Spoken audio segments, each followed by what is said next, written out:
The first thing I noticed when I pulled into my driveway was not the damage, it was the silence.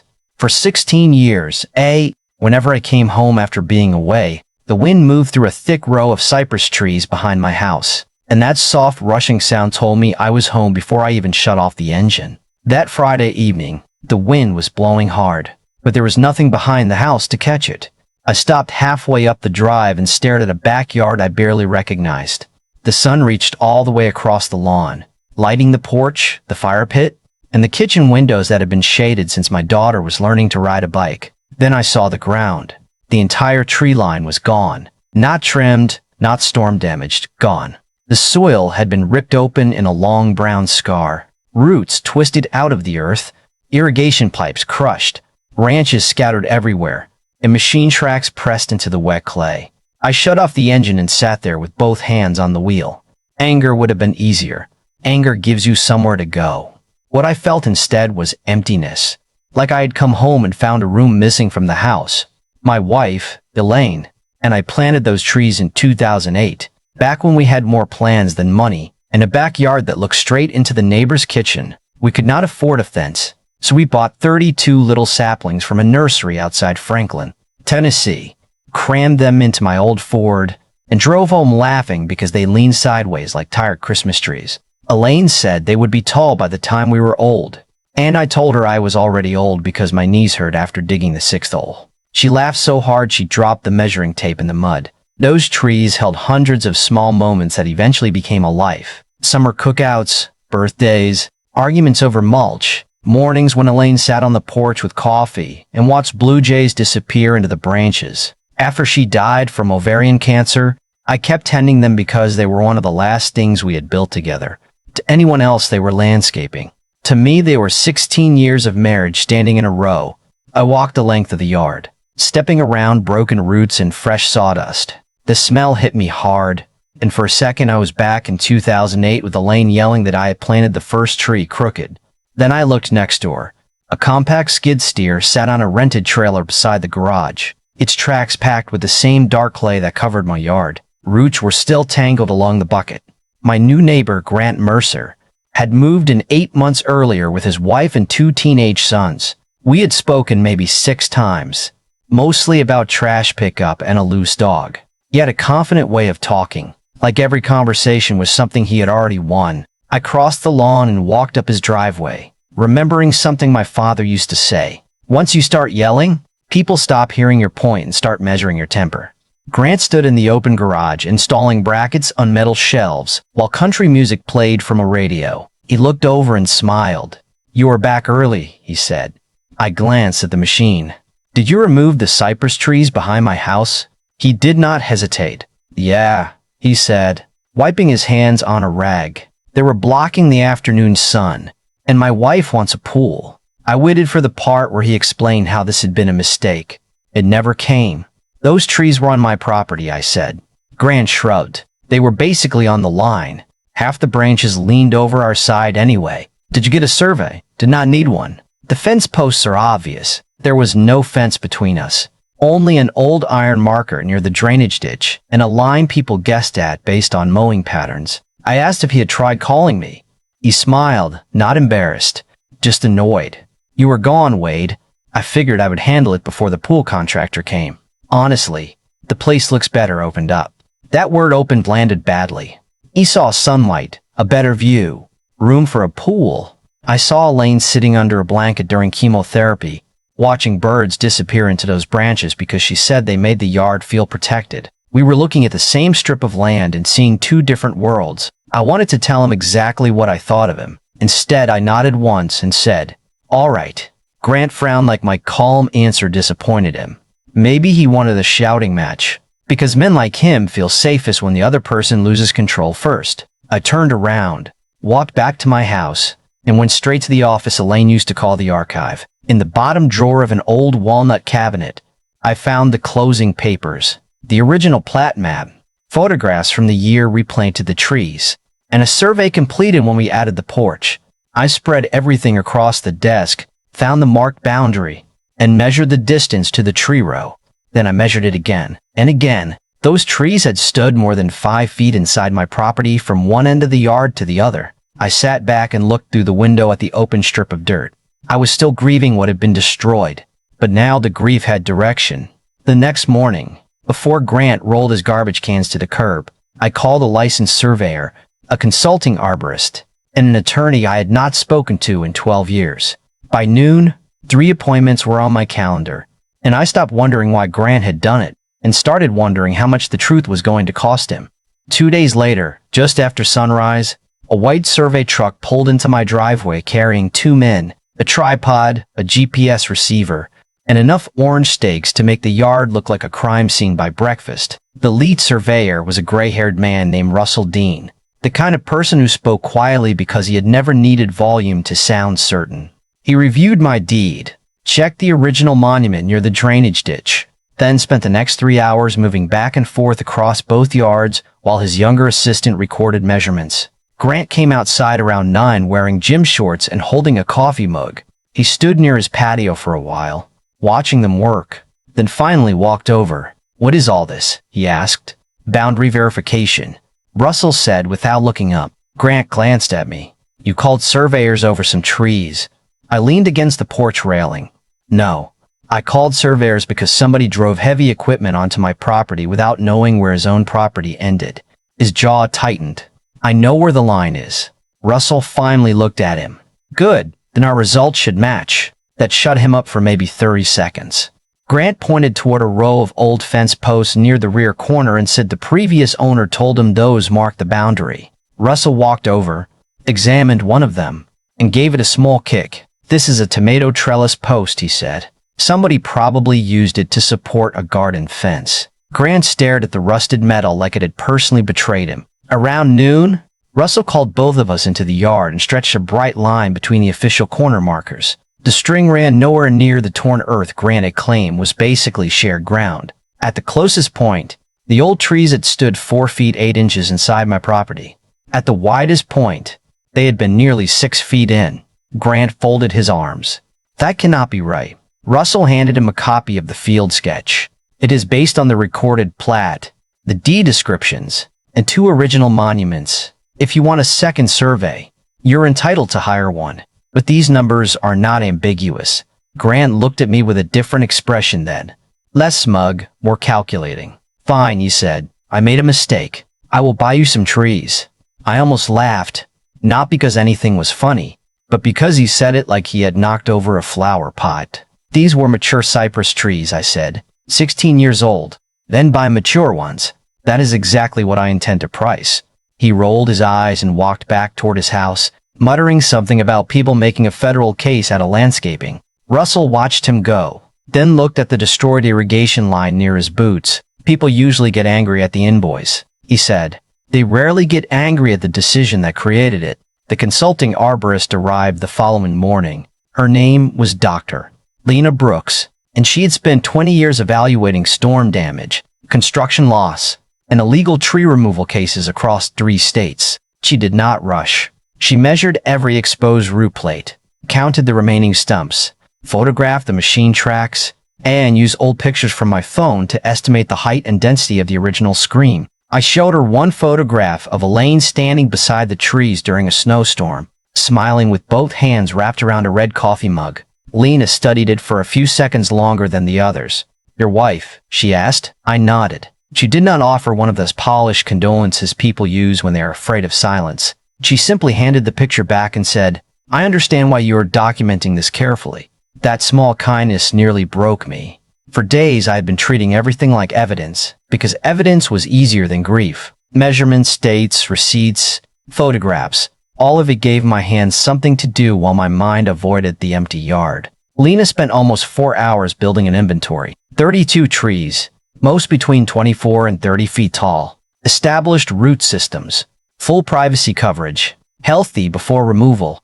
She also found that the skid steer had crushed 2 irrigation zones and compacted a long section of soil so severely that simply digging new holes would not be enough. The ground would need to be excavated, amended, and rebuilt before mature replacements could survive. When her report arrived 3 days later, the total restoration estimate was just over $180,000. I read that number twice.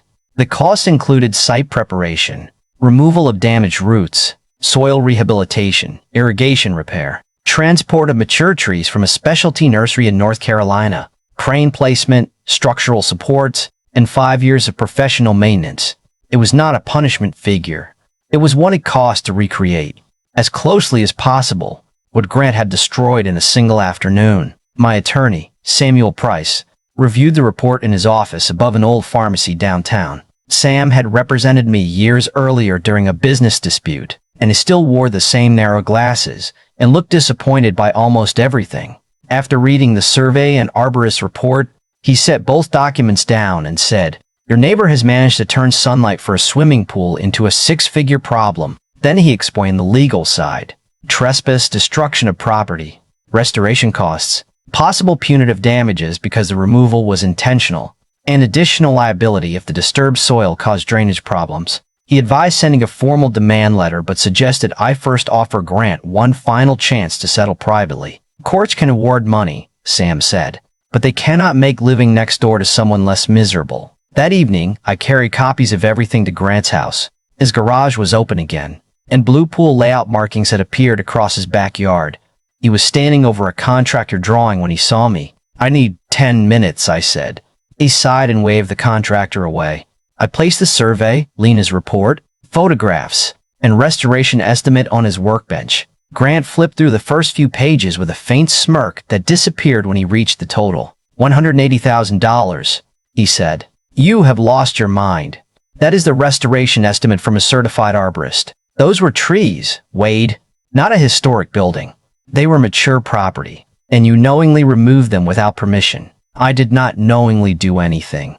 You asked whether I was home before you removed them. You knew they were not yours to touch." He slammed the folder shut. "I will give you $5,000 and pay for small replacements. That is generous." "Generous would have been asking before you crossed the line." His face reddened. "You are trying to ruin me over some sentimental attachment to plants." I felt something cold settle inside me then. Not rage, something clearer. He still believed my grief made the claim less legitimate, as if memories reduced ownership instead of deepening the damage. I looked at him and said, "This is not expensive because I love them. It is expensive because you destroyed them." He pointed toward the driveway. "Get off my property." I gathered the papers slowly. "Sam will send the formal notice tomorrow." Grant laughed, but there was strain behind it now. "Go ahead. I have insurance." The next morning, Sam sent the demand letter by certified mail. By afternoon, Grant's insurance company had called me requesting documents. By the end of the week, their adjuster had inspected the site and informed Grant that his homeowner's policy might not cover intentional property damage. That was when his attitude changed from dismissive to hostile. He began parking his truck near the property line, blasting music late into the evening, and telling neighbors I was trying to extort him because I hated his pool plans. I kept my mouth shut and let the documents speak. Then the rain came. It started on a Tuesday afternoon and continued through the night, steady and heavy, without the cypress roots holding the slope together. Muddy water carved channels through the exposed soil, crossed my lower lawn, and poured toward the street. By morning, the sidewalk was buried under silt, and brown runoff had reached a storm drain beside Grant's driveway. I called the county environmental office and asked what erosion controls were required after removing a long-established vegetation barrier. 2 days later, an inspector named Carla Ruiz arrived with a camera, measuring wheel and clipboard.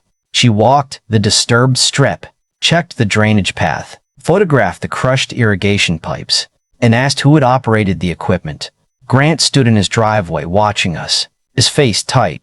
When Carla approached him, I stayed far enough away not to hear everything, but I saw her point toward the rental trailer, marks, then toward the storm drain, then right for several minutes.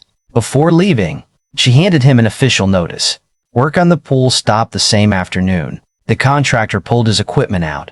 The blue markings faded in the rain, and a bright orange erosion barrier appeared where my trees had once stood. That evening, Grant came across the yard holding the notice in one hand and the demand letter in the other. "You called the county on me," he said. "I reported runoff from damaged land on my property. You are enjoying this." I looked past him at the muddy water still moving toward the curb. "No, Grant," I said. "Enjoying it would mean I wanted any of this to happen. I wanted my trees left alone. For the first time since the whole thing began." He had no clever answer. He stood there in the rain, holding two pieces of paper that finally weighed more than his pride, and I could see the exact moment he realized this was no longer a disagreement he could talk his way out of. About a week after the county inspector stopped the pool work, Grant knocked on my door just before 8 in the morning. He was not wearing the polished confidence I had come to expect from him. No sunglasses, no work gloves, no folded arms, just a wrinkled button-down shirt and the exhausted look of a man who had spent several nights learning how expensive certainty could become. I opened the door and waited. He held up a folder. "My attorney says we need to talk." I stepped outside and closed the door behind me. We sat on the porch facing the empty strip of mud, orange erosion fencing, and broken irrigation lines. For a while, neither of us said anything. The wind moved straight across the yard without resistance, and every time I heard it, I still felt that small ache where the old cypress branches should have been. Grant stared at the ground. "My insurance denied the claim," he said. "They called it an intentional act." I nodded once. He rubbed both hands over his face. "The county says I have to stabilize the slope before they will let me continue any construction. And my pool contractor wants a cancellation fee." I still said nothing. I had learned by then that silence could make people honest faster than an argument. Grant opened the folder and pulled out a stack of documents. He had hired his own surveyor, his own arborist, and his own attorney. All three had told him nearly the same thing mine had. The boundary was clear. The trees had been healthy, and the restoration estimate was not unreasonable. He looked toward the bare earth and said, "I really thought they were on the line." That was the first time he had spoken about the mistake without sounding like he was trying to win. "Why did you think that?" I asked. He let out a long breath. "The previous owner told us the old garden posts marked the boundary. My wife wanted more light. The boys wanted the pool, and I'd already promised we could make the yard look like the place we saw in the real estate brochure." He gave a bitter little laugh. "I guess I liked being the guy who could make things happen." That sentence told me more than any apology could have. Grant had not destroyed the trees because he hated me. He had done it because he wanted to be admired inside his own house, and somewhere between wanting approval and renting the machine, he decided my permission was an inconvenience. I understood the motive, but understanding it did not erase the damage. "You could have called me," I said. "I know. You could have waited 2 days." "I know. You could have spent a few $100s on a survey instead of gambling with somebody else's property." He looked at me. "I know." His voice cracked slightly on the last word, and I saw shame finally replace defensiveness. Then he said something I had not expected. "I saw the pictures in the arborist report. Your wife standing beside the trees." I did not know. I looked away toward the far corner of the yard. "You did not need to know," I said. "They were mine." He nodded slowly. "That is what my lawyer said. He told me the sentimental part explains why it matters to you, but the property line is why it should have mattered to me." For the first time, I almost smiled. "Sounds like you hired a decent lawyer." "Better than I deserve," he said. We talked for more than an hour. Not as enemies, not exactly as friends, but as two men standing beside the consequences of one bad decision. Grant agreed to pay the full restoration cost, including soil rebuilding, irrigation repairs, mature replacement trees, crane installation, erosion control, and 5 years of maintenance. He also agreed to reimburse my legal, survey, and consulting fees. In exchange, I agreed not to pursue punitive damages or take the case to court as long as every part of the settlement was completed. Sam drew up the agreement. Both attorneys reviewed it, and within 10 days the signatures were on paper. Some people later told me I should have gone further. They said I could have made an example out of Grant, taken him to trial, forced him to explain himself under oath, and possibly walked away with more money. Maybe they were right, but I did not want the next 3 years of my life tied to depositions, hearings, and a man I could see from my kitchen window. I wanted the trees restored. I wanted the land repaired. More than anything, I wanted to stop carrying Grant's mistake around in my chest. A month later, the first flatbed truck arrived before sunrise carrying 8 mature cypress trees, each one nearly 20 feet tall with root balls wrapped in burlap and wire. 3 more trucks followed, then a crane, then a crew of 12 men in reflective vests. The entire street came alive. Neighbors stood on sidewalks holding coffee cups and pretending they had somewhere else to be. Children watched from bicycles. Even the mail carrier slowed down twice. The crew excavated the compacted soil, repaired the crushed irrigation lines, installed drainage fabric, and guided each tree into place with straps hanging from the crane. Watching those trunks rise above the rooftops felt strangely emotional. They were not the trees Elaine and I had planted, and I knew they never would be. They had not grown with us. They had not shaded her chair during treatment or held snow during our last Christmas together. Still, when the first tree settled into the earth, something inside me loosened. Grant worked with the crew all day. He carried hoses, moved support stakes, and followed instructions without once trying to take charge. Around sunset, the last tree was secured. The row was not as dense as the old one yet, but it stood tall enough to break the open view and catch the evening wind. The first soft rush through the branches stopped me where I stood. I closed my eyes for a second, and there she was, laughing in the mud, telling me the first sapling was crooked. When I opened them, Grant was standing a few feet away holding a small envelope. "This is not part of the settlement," he said. Inside was a handwritten note. It said, "I confused wanting something with having the right to take it. I am sorry for the trees, and I am sorry for treating your grief like it made your claim less real." I folded the note and slipped it into my pocket. People like simple endings, where the villain loses, the hero wins, and everybody knows exactly who was good and who was bad. Real life is rarely that clean. Grant made a selfish, arrogant decision, then doubled down when pride told him admitting fault would make him weak. But eventually, he accepted responsibility, paid the cost, and faced the damage without hiding behind excuses. I do not call him a friend now, but when we pass each other outside, we speak. His pool was never built. Instead, his family added a smaller patio and planted a garden where the blue construction lines had faded. Sometimes I see his boys watering it, and I wonder whether they know how close that yard came to becoming the most expensive lesson their father ever taught them. These days, I sit on the porch in the evening with coffee and listen as the new cypress branches move in the wind. They will need years to feel like they belong here. But that seems fitting. The old trees taught me that good things grow slowly. Grant taught me that damage can happen fast. And the whole experience taught me that boundaries are not just measurements on paper. They are the invisible agreements that let people live beside one another without fear. So tell me what you would have done. Would you have accepted the settlement and allowed Grant to repair the damage? Or would you have taken him to court and made the consequences public? Was I too forgiving? Or did I protect my peace before the fight became another kind of loss? Leave your answer in the comments. Share this story with someone who has ever dealt with an impossible neighbor. And subscribe if you believe justice matters most when it leaves room for truth, responsibility, and maybe even a little redemption.